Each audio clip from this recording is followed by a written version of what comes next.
Discussion and interactive dialogue with Professor Dr. James W. Morris, Islamic College University. And this dialogue will be led by moderator and time for you.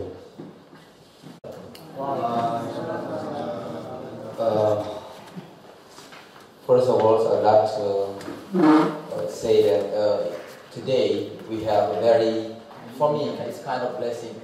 For me, today is kind of blessing that here among us, Professor James W. Morris can be among us. It is, I never thought before that we'll be here and you will be next to me.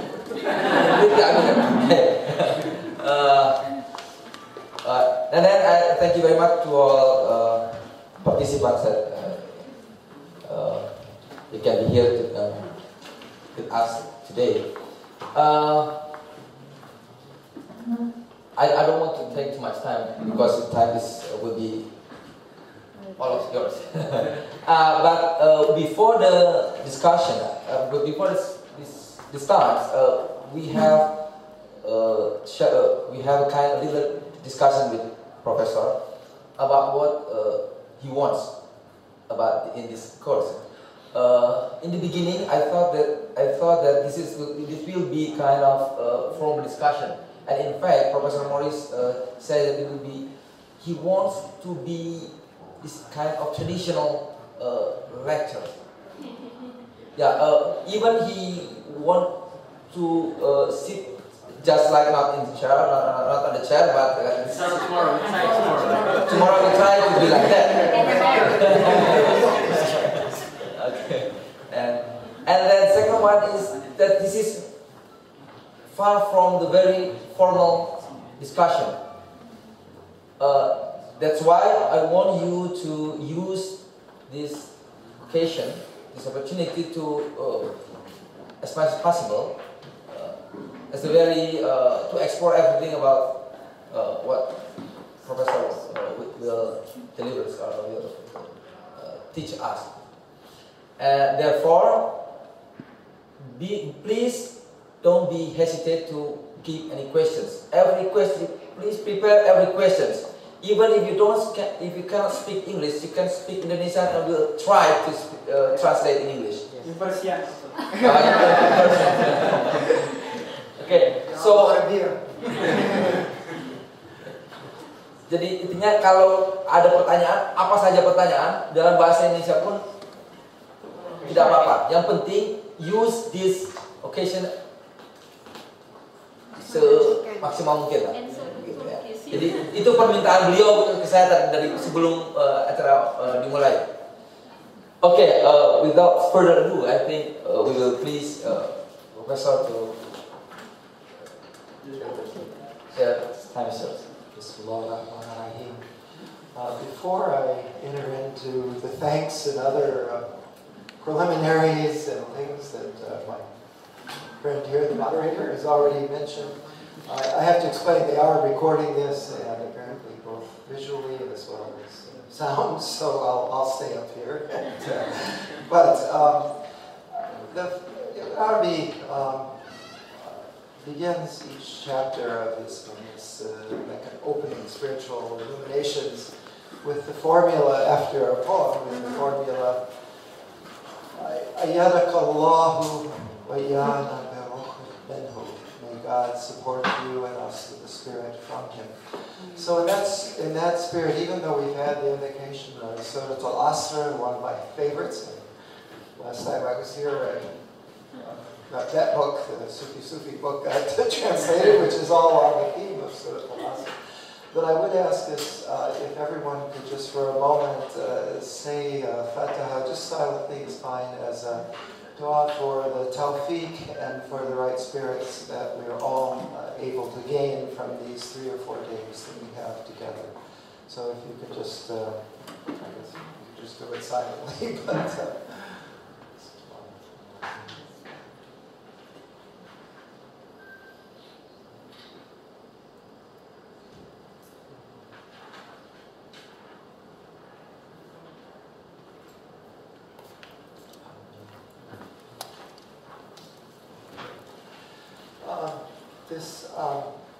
I have many people to thank, obviously the rector and the faculty and the students of the Islamic College here, and but certainly the person I've been in touch with for the last few months is your fellow student, Arazaka here. So I want to thank her in particular because I wouldn't be here if she hadn't taken the initiative to bring me here. I should explain, I've only been in Asia once before in my life, and many of you were much younger, 9 years ago. The British Council brought me around to, actually I spoke at a lot of the IUN faculties in Medan, Jakarta, and other universities in Jakarta. And here, but only for 8 or 10 days. I was also speaking in Malaysia during that trip, so I had the good fortune to have several graduate students working on topics in Malaysia. Most of them actually were in Indonesia, but they were Malaysian. And I have a student down from the Jakarta area who's doing his PhD with me. But my personal contact here, I always kept saying I want to get back. Telling my wife I have to come back and spend a lot of time here. I'm still hoping in a couple of years when I have a sabbatical that tawfiq will happen and I'll be able to come. But I'm really pleased to have this short time for this course and to be with you. If I understand correctly, I don't know how much has been explained to you, but we'll meet, as you said, at 3 to 5 now. But I think only 4 days this week, counting today, because one day I think they're sending me off to Jakarta to lecture. So 4 days I put together. I have tons of translated material from Ibn Arabi that I have. That some of it is on my website, the e-scholarship website at DC. It's you can get to it. But a lot of it hasn't been published yet. This is one of those things that I've been using for years but haven't translated. And as time goes on, we will hand out these different handouts of short readings, which are very practical. Certainly this one we'll work with tomorrow, right? That's right. We're going to work with this one tomorrow. But so before I go on and actually jump into the text, which I hope is, are we arranging so everybody has a copy or they have a neighbor with a copy? Feel free to start looking it over. But I need to find out a little bit more about the audience I'm speaking to. So one of the things that I know is some of you have been reading and studying the Futhuhat al Makkiyah of Ibn Arabi for some time. But I don't know how many of you that is. I know there are these different faculties of study of Irfan and philosophy, but also fiqh and economics and so forth. So could I ask how many of you have actually been studying seriously the Fusus, other works of Ibn Arabi beforehand? Please raise your hands. So, those of you who have been, so I know that it's not the whole group then. It's just a few handful of individuals in the group then. So that means that most of you have at most heard the word Ibn Arabi, the name Ibn Arabi. That's true. I teach mostly undergraduates, required course. In fact, most of my students are in this required course, which is an introduction to Abrahamic traditions, in which I try and look at the scriptures in one semester and philosophical and mystical interpreters in another. And this text I'm giving you now is one of the very basic texts I use in that course because it certainly, if you have been studying the Fusus al-Hikam, that tradition, you know that it's very philosophical, very conceptual. It's taught in sort of as you would a philosophical text, as a kind of system. And yet Ibn Arabi really, in general, in his writing, tries to put his readers in a state of divine confusion, what we say. The Arabic word, I'll use these words now and then, not knowing whether they're in Bahasa Indonesia, but hayra or hayrat, really it's the state that the prophets were when they received their revelations. It's not, we don't have a good English word if it is confusion or bewilderment or whatever, sound negative in English, but it's really an openness to a kind of inspiration, that kind of state. All of his writings are intended to induce really that kind of state, as is the reading of the Quran. And everything in his writing, as he says, even is modeled on the Quran. So not many people here have read Ibn Arabi, so I won't make any assumptions. I might allude now and then to the Fusus for the 3 or 4 people here who have studied it. But I would say that probably all 4 days here, although it says philosophy of mysticism here, we have a word in English that I like to use because it gets away from all these words like esotericism, mysticism, and so forth. Sound like it's something specialized for only certain people, and especially if you think about it's like Sufis often doing their zikr, or people in ziyarah, or people in their monasteries in traditional Christianity. Those are the people you might think of as mystics. But that's never been really historically the case. It's kind of a popular illusion, and certainly in our own time, Ibn Arabi always wrote for all Muslims, all the mu'minun, and indeed all people of faith, all the mu'minun under all the different shara'i and all the different revelations. So he's very practical. That might sound strange to those of you who started out by reading the Fusus al-Hikam.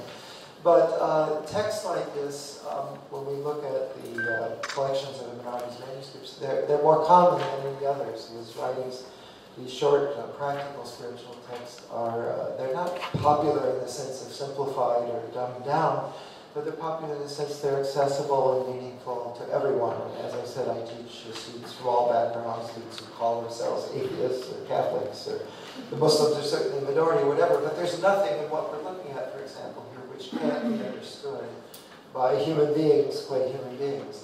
It has much to do with what religious or mystical background you have than just your experience of life. So as you get older, what he's talking about here, you'll have more stories and more experiences to fill in the blanks.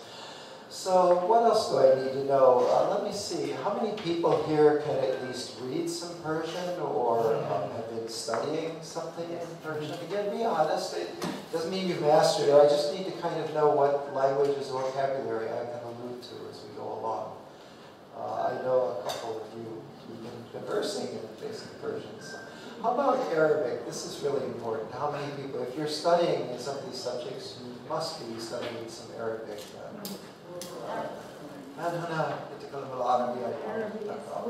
Just one person in the back. Not a large number then. So who's having trouble following me at the pace I'm speaking, which is pretty normal. I'm not trying to slow myself down. But I'm trying to be not too fast. Yeah. How many people here are having some trouble following me at this speed? Yeah. I'm not sure they're going slower. I'm sure you speak about this. Itunya saja kita nggak ngerti.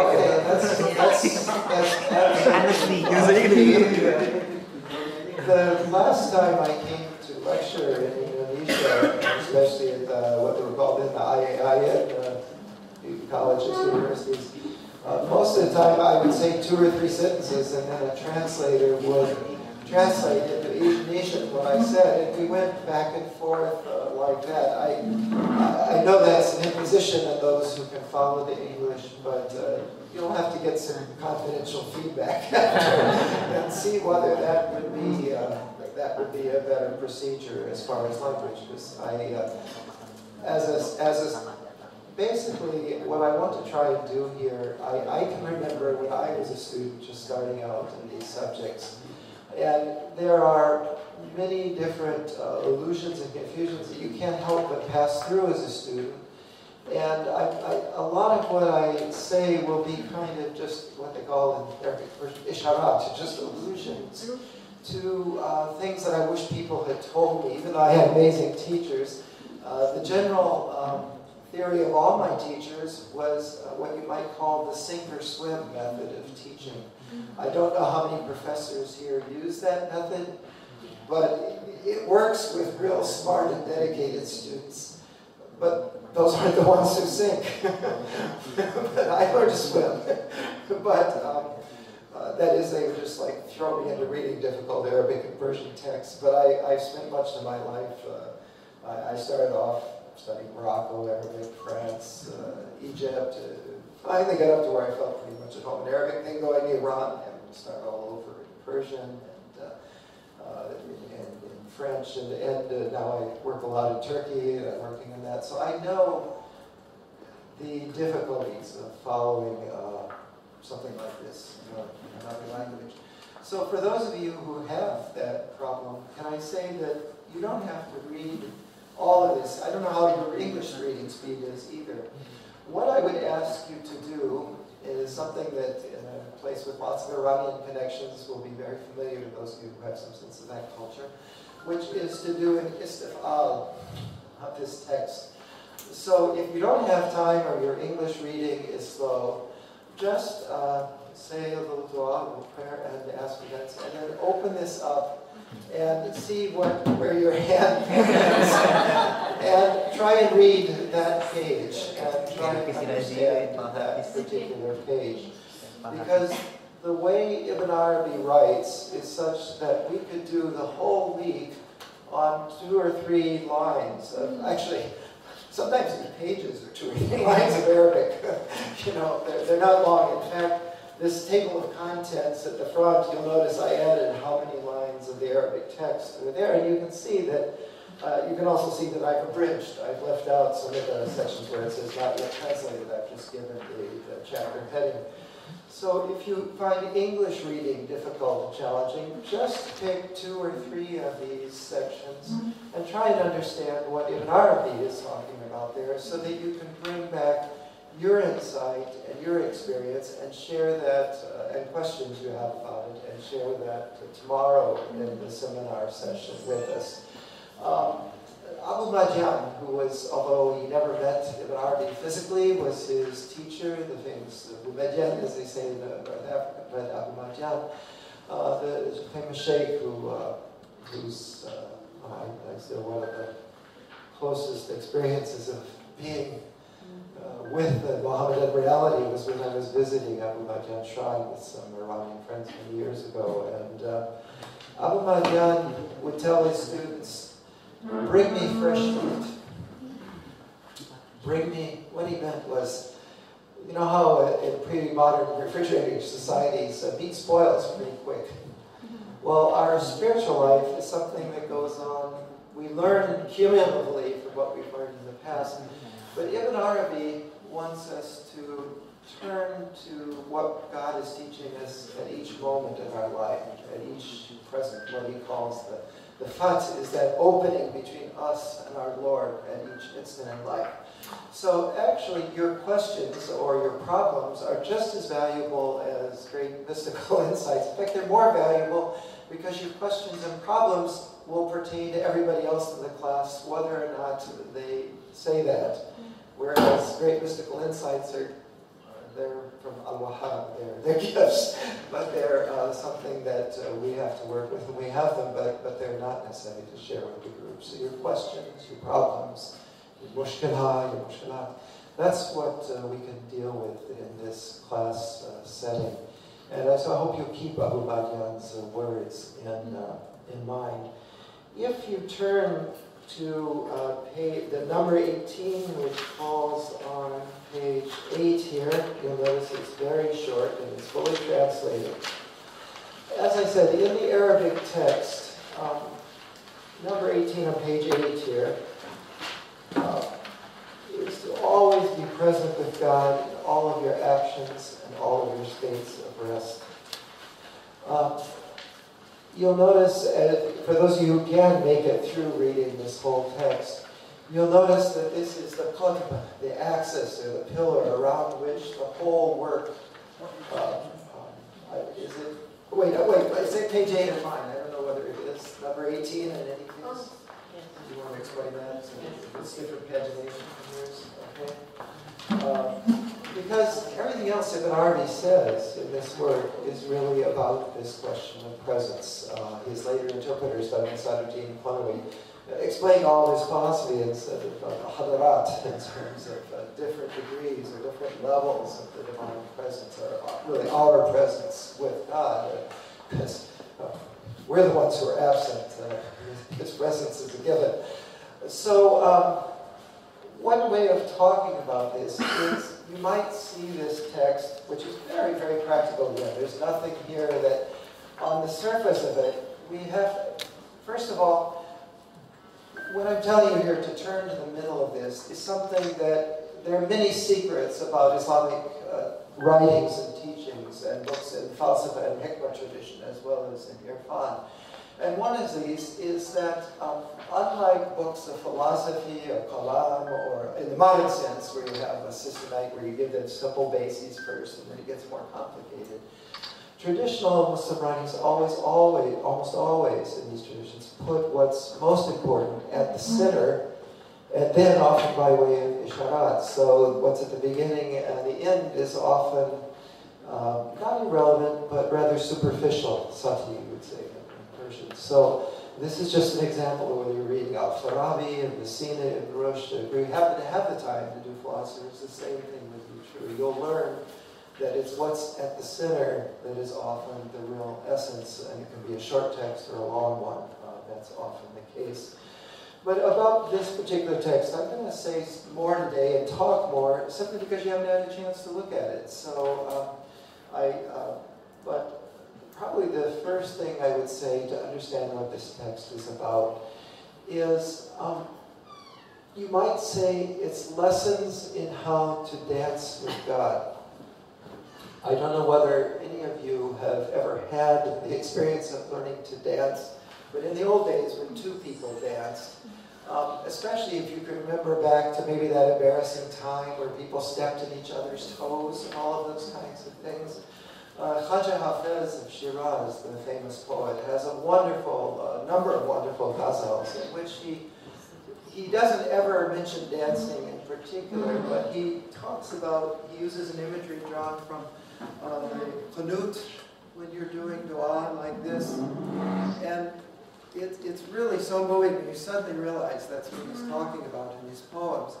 Because if you can imagine, when you're in that state of dua, whether you can imagine sitting it or in the state of you doing that you're like this, that you're really, especially if you can imagine, like, you're the smaller partner, you know, those of you who are short, I mentioned the Sufianics, the sort of challenged in terms of size. When you're short, you're kind of dancing with something, you kind of have to hold your hands up, but the big person is there. And God is the invisible dancer He's always dancing with us. His presence is never away, but of course, much of the time, unless we're in a state of shuhud, we're not aware that in fact we're involved in this dance. And sometimes we think we're kind of just improvising, we're kind of making it up as we go along. And indeed, we all know that we're stepping on the toes of the divine all the time in states of sin and heedlessness and so forth. So if you can think of these particular isharat that Ibn Arabi puts down here, they look practically simple, they look everyday, almost kind of the kinds of things you could give to little children. And yet, as you begin to delve into them, you'll discover that in fact they're all what you might say you have here. I imagine it's the same when you go to a doctor's office here in Indonesia. You have to fill out a form of your medical history, sort of all, and then the doctor or the nurse will ask you, well, have you been aching in your stomach, or kind of get the list of symptoms and all about your medical history. Do you do that here when you go to see a doctor? Is that standard practice? Sometimes, anybody? Okay, or when you go to a clinic? Well, what you have here is a spiritual doctor's sort of a list of all the things that we can go wrong or right with in life. And a hakim, is a wise person, or a doctor. Al-Hakim is one of the divine names. So this is a very wise person's medical check sheet for sort of where our spiritual state is in a day-to-day life. So that's another thing I would say about this work and any other work of Ibn Arabi or of the other great Urafa, whether they write in poetry and humanities or in Arabic or Persian or Indonesian or whatever, is these works aren't made to be read once and then forgotten or read through so that you can have a set of ideas about them.